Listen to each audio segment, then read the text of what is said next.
It's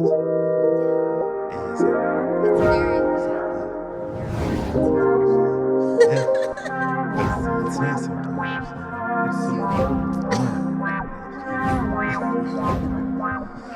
But who listens to terrestrial radio anymore? Or like satellite radio? Do people still listen? You do? Kind of. Yeah. Really, what happens is NPR is on it's playing in my car all the time until my phone plugs in. Yeah. And sometimes I just don't plug Just my don't phone plug in, it. just let it ride. Yeah. And it's NPR. But I can only take it for so long. Yeah. It's a little lefty. It's a little woke. I mean, not just that. There's just some things I don't want to hear about. Yeah. And they bang the same things out. The CNN, all the other news stations. Yeah. It's just the same It's thing. an agenda. Yeah, it's an agenda. Yeah. At least I agree with most of it. There you go. Yeah. Confirmation bias. Yeah. I want to hear what I agree Exactly. Especially in the car and traffic. Like, I don't want to hear anything I disagree with. I'm stuck here. with. All right, we're here. It's a little housekeeping. If you're listening, subscribe, rate the podcast. You could also watch the podcast on YouTube at Big Moo TV. On YouTube, yeah. So I'll just jump right into it. We have Virgen Barnett and Daniel Christian here with Come Through, community organizers. Exactly. And I want to know about you each individually. And we're just going to talk. We're just going to kick it. And who wants to start? Tell me your background. So let's start there, and then we can talk about the concept of Come Through. Sure. So my background professionally is in creative direction, so design, websites, that kind of thing. I would call it user experience design, which really led to, creating experiences for people on and off the web.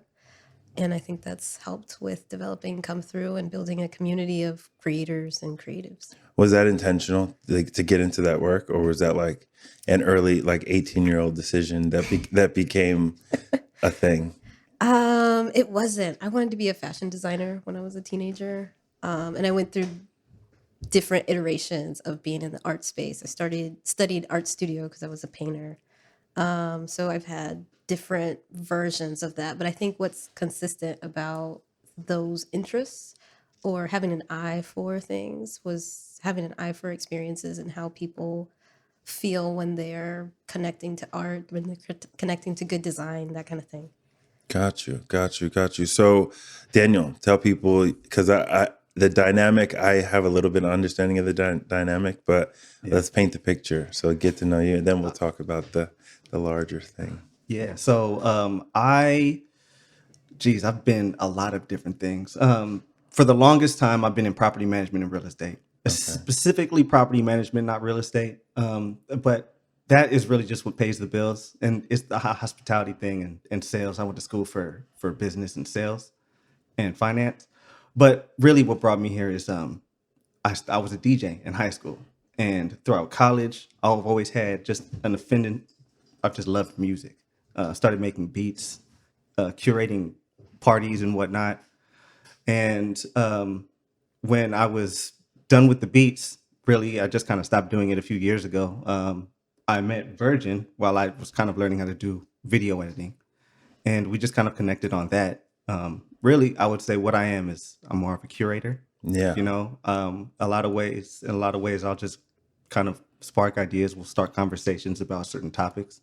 And they kind of snowball into these projects. Larger, grander projects. Yeah. Gotcha. And it's just kind of been a cycle that has happened, a lot over the last 2 years or so. Fulfilling cycle. Cycle, yeah. So let's talk about the concept. I was going to look for the $12 word, but I couldn't get it out. But let's talk about the concept and what you curate. And I consider you guys community organizers. Is that what you would consider yourself? I think at the foundation of everything, it's definitely that. Yeah. People keep coming up to us and being like, I don't really know what you do, but I like being around this space. Yeah. And I'm like, I'm okay with that. Yeah, that's the vibe. Freedom. Yeah, that's the vibe I get is you bring people together.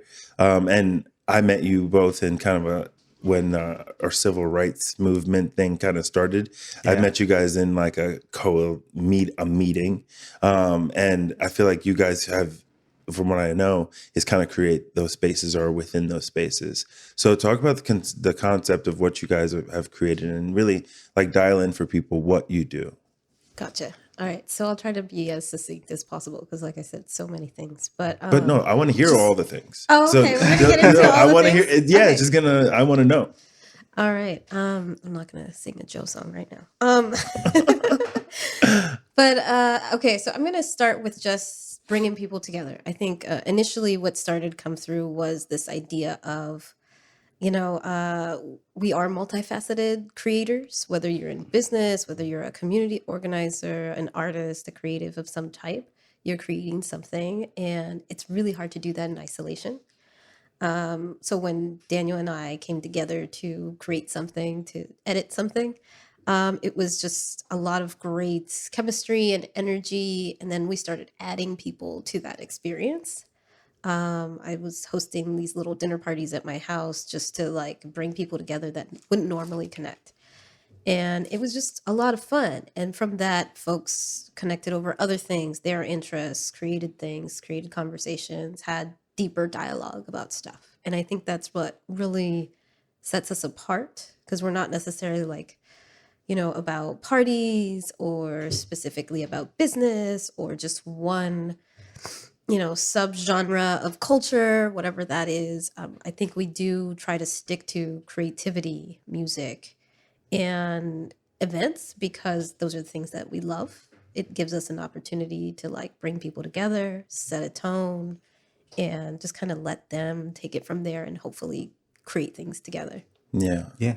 So go ahead. Yeah, no, we also just noticed that there was this separation between the creative community and the entrepreneurship, the people that were starting businesses and also community organizers. Yeah. Because there's a pretty strong San Diego is so compartmentalized. Yeah. It's a very transient city. People from all over the country All come over, here, and I don't want to say start over, but everybody kind of has to build a new family here.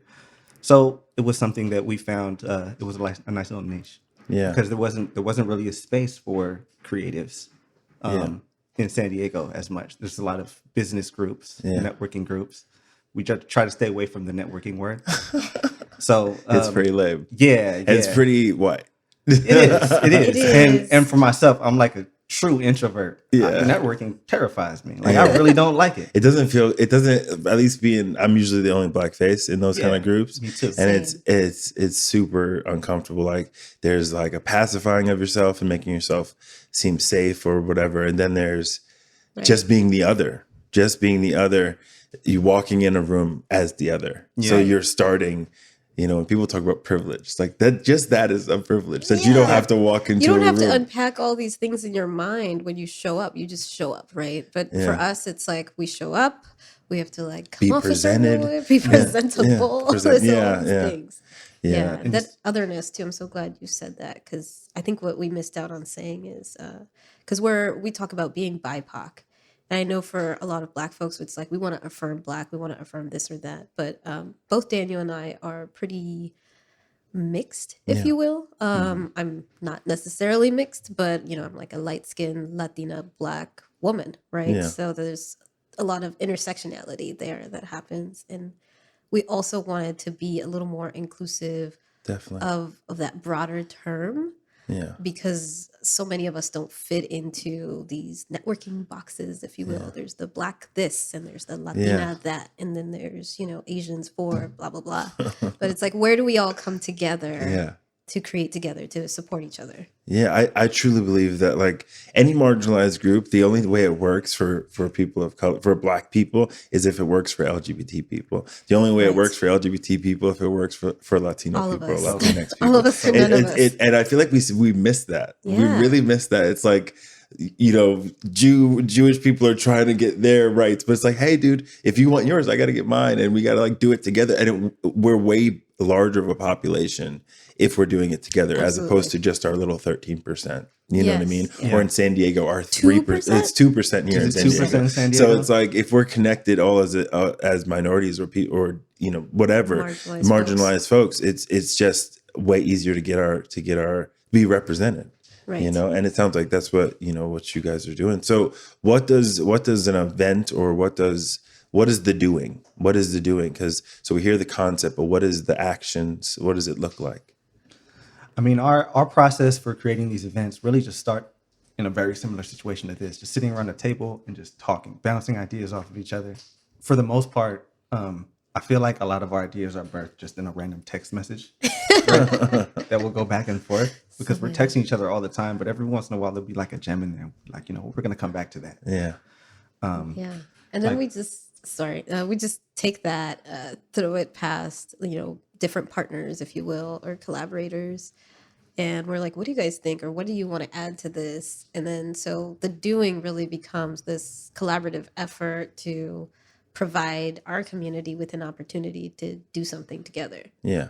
So, for example, we started this event called Culture Stock, and it was an opportunity for creators to come together, get some photography taken of themselves because we realized how inaccessible this is to some people, just to have high quality content and that kind of thing.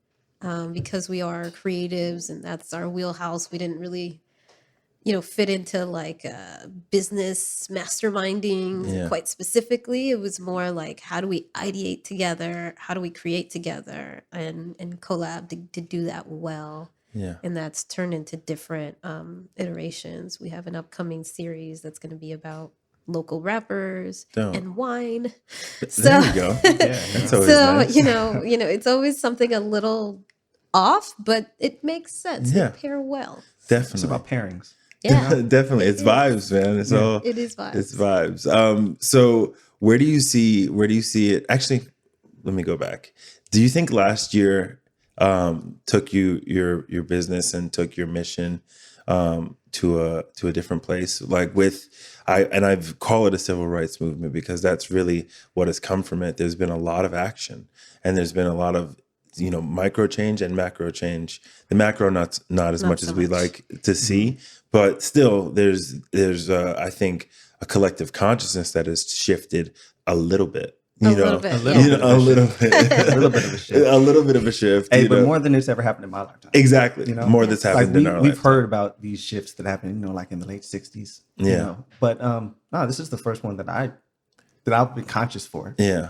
So it's been interesting. As far as has it shifted our mission, one of the things that we have been constantly saying is before we get involved in anything, really, we always will go back and look over our mission statement because it's a really good way to stay focused and to stay on brand. So I can't say that it shifted our mission statement, really. I don't think that it shifted our mission. I do think that it brought a lot of attention our way. Definitely. And it's sort of, I don't want to say forced, but it definitely pushed us to be a little more visible and accountable.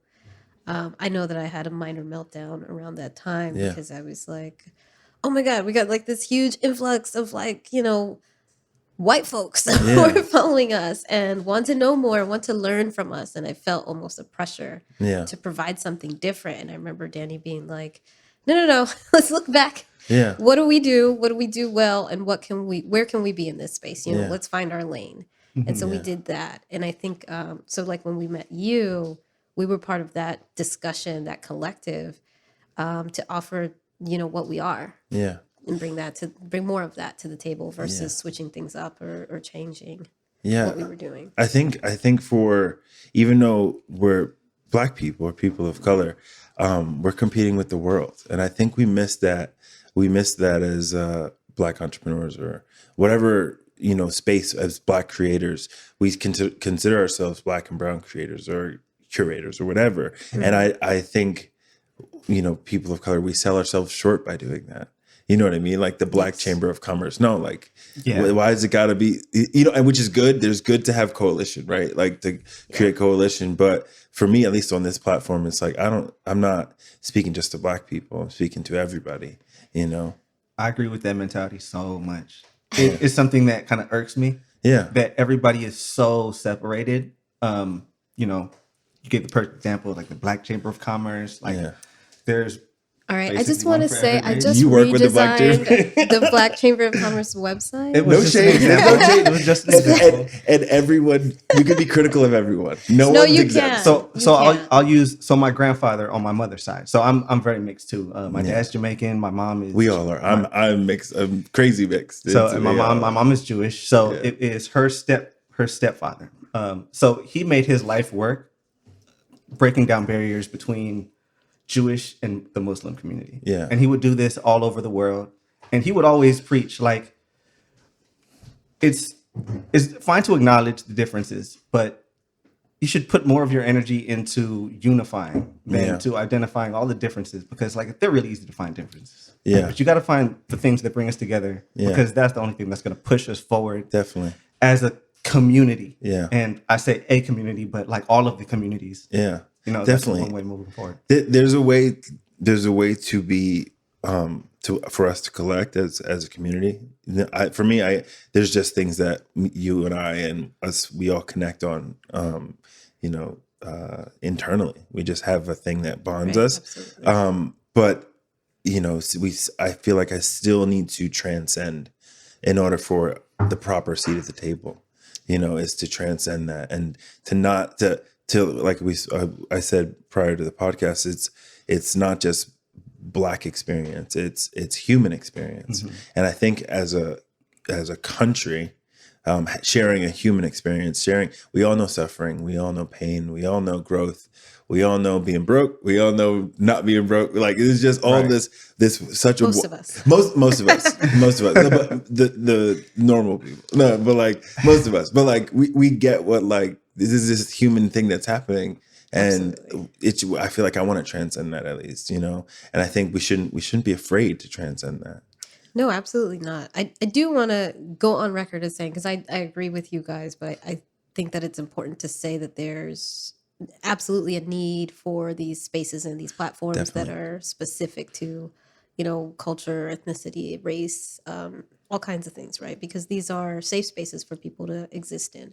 Definitely. Where I think these things can improve, right, or maximize their what is their intentions, if you will, Yeah. their missions, is what you're talking about, Yeah. and pulling out those like shareable factors and bringing people in from other places, and that's definitely where we live, Yeah. where it's like we understand the nuance in maybe Black Latinx community, but we also work with API folks and figure out ways to best. Tell people what API stands for. I know what it Oh, stands okay. for. It's Maybe not. No, I'm Asian kidding. No, I do. I'm just Asian like, Pacific Islander. there you go. It's all these like chunky words, right? Like I can't speak to that experience. I can't speak Yeah. from, the LGBTQIA plus experience, but other people can. And Yeah. we shouldn't be afraid to reach across the board to Definitely. interact and bring that out. Definitely. So let's talk about vision, because that's important. We create our vision, and it sounds like you guys have your baby, but where do you see it? Where do you see this baby growing to? Where do you see this not little thing, but this thing going? Right. So we're only 1 year old. We Yeah, actually yeah. just turned one on January 1st. 1st. I paid attention. Thank you. Thank you. So yeah, we're definitely infant going into our toddler stages. But as far as vision goes, I mean, we're pretty lofty with that. We want Should be. to enter the startup space and create a media company that will, support the vision of making us more visible, making our communities more visible, and offering resources and community for other creators. Yeah. So that looks like, Yeah. Tell me what that looks like. stock photography libraries and, other media. We're very invested in the music scene. And so we want to play around with what's possible there and producing things in-house, Dope. doing more content creation and making it shareable and accessible. Definitely. Yeah. There's this like I've connected this year with a lot of Black content creators, but that needs to be I think that's place where not separation, but Yeah. like, hey, take a look. And that goes into getting to know us, Yeah. and the more content Black people are creating, the more on a populist kind of level, not just niche, It's Yeah. not just like you asked about my audience. It's like, it's a lot of times we just have a Black audience, and a lot of creators like I can think of podcasts particularly that are like Black podcasts, but we want to be on that larger platform, and it sounds like that's what you're trying to create. Absolutely. Yeah, we want to bring just bring more eyes to the community that has really kind of brought us to this point. Yeah. Because I mean, our community has been supporting us through this whole pandemic, which is pretty crazy. Yeah. This is pretty crazy. So any movement that we make in the future kind of has to put an eye back onto those people that have been pushing us forward. Definitely. Pushing us through. I've seen some of the content you guys have kind of produced. I think you've produced a podcast video. Was that you who did that for Michael Cox? No, Was it what? that is Tell me Hendo Studios. Okay, Yeah. dope. So do you collab with them? Have you? We actually haven't worked with them, though we have worked with Michael quite a bit in Black Esteem magazine. Michael's just a great connector and always putting us on, which is nice. And I think that's sort of the nature of how we mostly interact. Is people want to bring us to the discussion because they know that we're a little more like inclusive. Definitely. So that's where we are. Yeah. Yeah. So I'm going to jump into something that it's a easy question. Okay. How you feeling after last year? Last year there was a lot going on last year, and now we're rolling into. That's a weighted question. Yeah, It is. exactly. That was not easy. Well, that's why I ask, and we don't ask. I feel like ask Black people how we're doing. How you doing? I'm so tired. Yeah. I'm so tired. I think usually every year I will be I'm very type A about my creativity, which seems sort of opposite, but I'll get into like vision boarding or something. Yeah. And this year I kind of was starting that, and then I was like, what am I doing? We're just living month by month, day by day. And I'm so tired. Like I want to rest. Yeah. That is all. I'm just making space for resting more and being healthier because Definitely. we don't know what we have to be prepared for. Yeah. Hey, when you're just stuck with yourself and your kids, like self-care becomes more important. You know? Yes. Definitely. So when it started, I will be the first one to say that I was so I get to stay home and just kind of like relax and just chill and just work from home, and that's it. Super exciting. I love staying home. Like that's my favorite thing. Me too. But it's really it takes a toll after a while. Yeah. Right? It takes a toll after a while. So I joined one of those the black market gyms that stayed open. So I work out because that's always been like a big part of staying kind of on the up and up. Yeah. So but I was taking Virgin. I'm tired. Yeah. There's a lot happened, and when you don't have weekends, kind of blur when you're at home all the time. Yeah. So there's not as Definitely. much time that's cordoned off to rest. Yeah. Where I don't feel guilty about not moving forward in some kind of way. Yeah. Because I feel like when you're not moving, you're sinking. That's what I feel like. I just came off of 5 weeks like sabbatical. Essentially, I have 2 kids, and I travel between San Diego and the Coachella Valley. Like, and my kids are there, and I'm here. My business is based out of here. Podcast is based out of here. And for 5 weeks, I've been just with kids and just with family. And I talked to some of my mentors, and I was just like, I feel like I'm not doing shit. I feel lazy as fuck. Like, and I'm just not entirely fulfilled by family. Like, I'm such a doer. I'm such like a busy, like I've made myself excessively busy because I missed it so bad. This is your first day back? No, yesterday was. So like recording, wow. I was like, thank fucking God. It was because I love my kids, but it wasn't enough. But one thing to what you were saying is we have to be okay not being majorly productive all the time, which is, we're the first generation of that. Our previous generations were like, work until your fingers fucking fall off. And it's like, no, my dad is a Jamaican immigrant, and my mom is just a hustler. Yeah. So there was never downtime. So I never grew up knowing that. Yeah. Both my parents as well, just still grinding it out. And we're super successful, but I just don't want that. And I interviewed my dad over the past week, and I was like, what would you do different? He was like, I wouldn't have worked as much. I was like, word. Like, word. I told you. You were not around. Word. You shouldn't have worked that Right, much. tell you. But so we have to be okay taking the time Yeah. to just not do anything, and like turn it off and on. I like to be able to turn it off and on. Though. I think I'm also a parent. And I have two as well, and I'm at home with them, 50% out of every week, and I feel so selfish sometimes when I get a break. Some mom friends are like, today I had to hide in the bathroom, blah blah blah, and I was like, I gotta make it till Monday, and then I get a time out. I feel like that because as it's well. like they're doing work. They're doing work from home as well. They're doing their schoolwork at home, all of that, and it's so hard. And I had so much pressure on myself because I've always worked from home for the most part. Yeah. And I didn't realize that I had such freedom before until now. Yeah. Now I'm like, oh, what? You need me to answer this now? And it takes me out of like my creative like work mode space. So it's been really tough to toggle between that and just now I'm like, okay, I need to figure out a new way to do things where I can be present and don't feel guilty. Yeah. Because I'm also not a person who's fulfilled by just family. I love them. They're awesome, but they drive me crazy.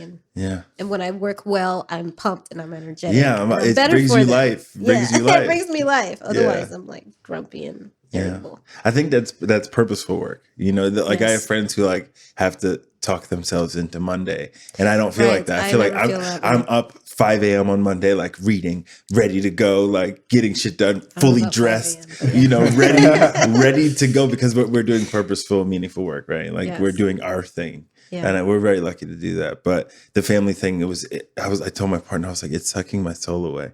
I was like, it's not good for my mental health. It's just not doing anything. And I did since from Thanksgiving until Saturday. Wow, that's long. That is a long time. Yeah. I had content like ready to drop each week. So that was kind of on autopilot. And I had one client I was working with out there just to stay kind of busy, but just my schedule, it's just, I don't like when my schedule is not full. But anyway. So you're feeling okay? Tired? I was very tired. I'm a little more rested now. And I just want to keep that going. Definitely. How do you feel going into the new administration if it's not a big fucking fight to get there? Yeah, right. No, it seems like it is. It's going to be a bitch, dude. I'll let Danny answer that. Yeah, go ahead. What do you think? How I feel about the new administration. I'm happy. I don't. But I'm happy that we're getting through the past administration. Yeah. And it'll be interesting to see what the next administration is allowed to do. Yeah. And I guess the election has happened today in Georgia. They're doing it again? Today they're having a special election in Georgia because there are 2 Senate seats that are up for grabs. Yeah. And if the Democrats win those 2 seats, then they have the majority in the Senate. Yeah. Which they haven't had since like 2005 or something crazy like that. Wow. So that's a big deal. So like I stay abreast of this stuff. Yeah. But I've learned to not get too attached. cheerleadery. Like I just follow. I watch. Yeah. I watch, and I like to be able to speak on it if I have to, or if I get the opportunity. I used to travel a lot for work, and I would find myself in the South, like in North Florida, like Virginia, going to military bases. And one of my favorite things to do was to go to bars and talk politics with people. Oh yeah. It was not always the smartest thing to do. No, definitely not. But it was so much fun. Yeah. But what you realize is that everybody's just shaped by the people around them. And when you grow up in a city or in a town where everybody thinks the same way and it's very religious and dogmatic, like you're still talking to the same people that you're talking to here. They just have different political views. Definitely. That's one thing that I had my in-laws are super conservative Trump supporters, but I love these people. I love them. I genuinely do. They're my family. Mm-hmm. But I've had to learn how to respect, even if I fundamentally disagree with you, to love people anyway. Which I'm a little torn on that because as a Black person, I'm like, fuck you. I don't want to have to make, you know what I mean? I don't want to understand. Why don't you ever understand me? Right. Why are you making this concession? Yeah, I'm always understanding you, which is fucking annoying. But also, it makes me better. I levitate on bitches. And and it makes me like lean with love and lean with understanding, and it's a good Absolutely. discipline. But yeah, people are just shaped by their community. Like I spent obviously my family there where we are. They just don't know black. I don't think I don't think most people are maliciously racist. I think people are ignorantly racist. So just simply by just not knowing. The American racists. Yeah, American racist. I don't I don't think it's like N-word so much anymore. Or if it is, it's just because that's what you were in your That's what little you're bubble. used to. That's what you're used to. Yeah. So I really think I've learned that like, even if I fundamentally disagree, you're not all the way wrong, and I'm not all the way right. Like I don't even want to see an administration on every level. I don't want to see it entirely run by Democrats, or that's Right, not of fair course not. either. Yeah. That's not, and that's what kind of we've gotten to as like a tribal society where it's like, I want my team to win only. Yeah, that kills me. That's what actually drew me away from learning more about politics, because Yeah. it's become so, tribal. Tribal. Yeah, Yeah. it's disgusting. My I team can't take versus it. your team. Yeah, Which I is- watch Yeah. sports, and that's enough of that for me. Exactly. This team, I hear on other podcasts, Team America, dude. It's Team America. You Right. and I both We can say represent. shit like that because we're here. We're Yeah. from here. Yeah. Because in other places, I'm Cuban. Like, I don't get to say shit about their government. Yeah. Like, they don't get Definitely. to be critical at all. Yeah, So that's not, a privilege that I take lightly. I think definitely. both Danny and I were not entirely so far left, Yeah. right? Because we're both, or I'll just speak for myself, but I just don't see myself being too rah-rah about anything, because likewise, people are multifaceted, Definitely. and they're going to have a dark and a lightness to them. And if it's mostly on the light, that's what I'm going to walk towards, Yeah. right?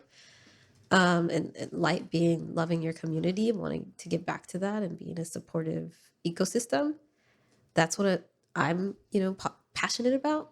But other than that, like, similarly to you, my daughter used to go to a local Catholic school, and it was really hard to deal with around election time, Yeah. because it's like all the Trump supporters made it very known. Hey, what's They the were fucking so loud flag? and Flags in the proud. truck. It's just hella, dude. I just posted that shit. It's hella weird, bro. It's super weird. Why y'all doing that? I just left Waterfront Park this weekend Yeah. with my kids because there was a Trump rally there. So It was like, oh, we can't be at the park because I don't feel safe here. Yeah. And the kids understood that. Yeah. Both of my kids were like, no, we got to go. Yeah. Like, let's get out of here. Yeah. It's intimidating. It's creepy. And that's the thing. That's like, how do we? Well, I know how we got there, and Van Jones talked about it. We had having a black person in charge. White people Right. were like, They were shook. no. Yeah. They were like, this is not happening again. Or if it does happen, we're gonna like throw a fucking fit. Right. And they threw a fit for fucking 4 years. And They they were did. just, and they felt like, They and did that. I heard so many people say like, when Obama was president, I wasn't represented. And honestly, Obama's center left. Yeah. He's Yes. no center right, Center bro. right. Center Center right. right. Center right. Yeah. He's not. He wasn't Mr. Liberal. He wasn't Bernie Sanders. He did you know? some pretty effed up things. Definitely bombed more people than any other president. He's pretty. With pilotless planes. Yeah, exactly. It's like Remote control emotionless, completely emotionless. Like, but just fucking yeah. So like the people just simply didn't feel represented because he was black, and this is like a we had a backlash of that. People were just like, "Fuck no, this is not happening again," and it made people weird. It just made it made people weird as fuck. I think the people in the cities just thought we were further along than we really were. Yeah, it You know? exposed a lot. It exposed a lot. Indeed. Definitely, and I'm happy it exposed a lot, and exposed a lot about it. Like again, it made me see more moderately, be more objective. Because like I see you far right, or I see you far left. I want to always fall in the middle. So let me hear both sides, and it honestly made me better, and it made me less. I was so left, so idealistic about my political beliefs that none of them were realistic. Oh man. You know? I have most of my friends in college were Republican, black Republicans. Oh, it's always interesting. Man. Yeah. And Turns it was, into the It's mind like, fuck. do was- you like yourself? it was so much fun to debate with these Yeah. people. Like, it was great. But what I've noticed is, so I'm like you. I used to be very far left. Living in a house full of Republicans actually pushed me further to the left, because Yeah. I always found myself having to like argue why I feel a certain way. Yeah. I still have a group chat with most of these people, Yeah. and they are way further left than I am now. Yeah. Because they felt like they had to overcorrect. Yeah. And like I've gone to the middle because like I saw during the Obama presidency, I was kind of like rah-rah for most of it. And then, I don't know, I just kind of like stuck my head out and like, wait.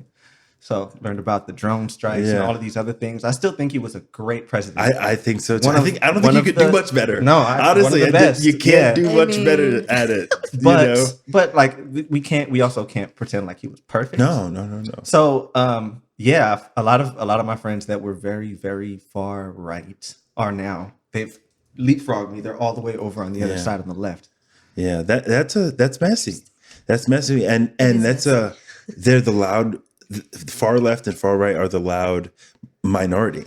It's most people are not that way, and it's so loud. And you wouldn't know that though. You wouldn't, because we have this gross media machine, and that's why I'm so into podcasts, because I get so many objective views, and I get like professors and scientists and like people who are skeptical, proving things. Proving things. Research. Like.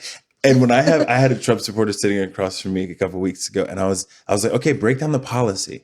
Break down the policy that makes you a Trump supporter. I'm really interested to hear what they say. Yeah, I'm genuinely interested. And then you could say, okay, what about this? And then you could almost pick it apart because it's so flimsy. Well, that's what I love to do at those bars. Yeah, it's not about the Trump thing. Wasn't about policy at all. It's about team. It never was. And it was about the ignorance. And I've said it so many fucking times, but it was people's shadow self. I think it was people like when like people would hear him like speak and be like, that motherfucker spitting. You know what I mean? Like they'll be like, that's bars. And they loved it, and it was like, I would always say, like, you say that shit in your office job, and HR would be like, "Hey, Gary, pack your stuff. We're gonna need you to go." You can't say that anywhere, but he was saying it and being brazen about it, and people felt that shadow self was represented. I feel like he was just a stand-up comedian. He was doing stand-up for president, and he was getting away with the stuff that he was saying. Like you could say in a stand-up stage too. He was riffing. He was just being himself. That's who he's been forever. Definitely, it's been and people trusted that because everything looks so shiny on his. It's what poor people think a rich person's like. Yes, exactly. Like that's what they think class is. Right, or poor or uneducated folks. Poor uneducated folks. That's what like. Dave Chappelle made that joke. He's like, he's not representing you. He's helping me. He's like, he's not helping you. He's not going to. But it's like, I feel like people, even I think we all do. We have this semi realistic, but also an illusion that we're going to be billionaires at one point. So that's what we look up. It's the American way. It's the American way. The American dream or whatnot. The fallacy, because we're just workers among workers and men among men. Women amongst women. I'm sorry. But yeah, it's been interesting to watch. But so you express how you feel going into the new year. But I like to, in the beginning of the year, podcasting for the last 3 years, my friends and I have been like setting intention. And for me, I set intention every year, and they always come true. Nice. And they're not material. I never set like, I'm going to have the dream house. That's like, doesn't make sense to me, but they're always concepts or like themes. So it was emotional health and spiritual health. And this year is an abundance. I'm not talking about abundance of money, but an abundance of all things, joy and peace and blah, blah, blah. So do you guys have any intentions? I know you said you're just kicking it, but do you have like, is there a direction you want your mind to go? So I've never been the person that has been like, this is my year. Like I'm going to do this. I really go into every year. I try to go in openly. Just kind of scrubbing expectations in the sense we were just talking about the American way, that this is going to be the year that this happens and this happens and this happens. This year in particular, we actually do have this project, this company that we're working on. That's exciting. I want to put more of my time into that. But last year was really working on, like, it was a mental health year. Yeah, like it really was. It was like this past too. summer was the first time that I went to a therapist, like in a real way. Yeah.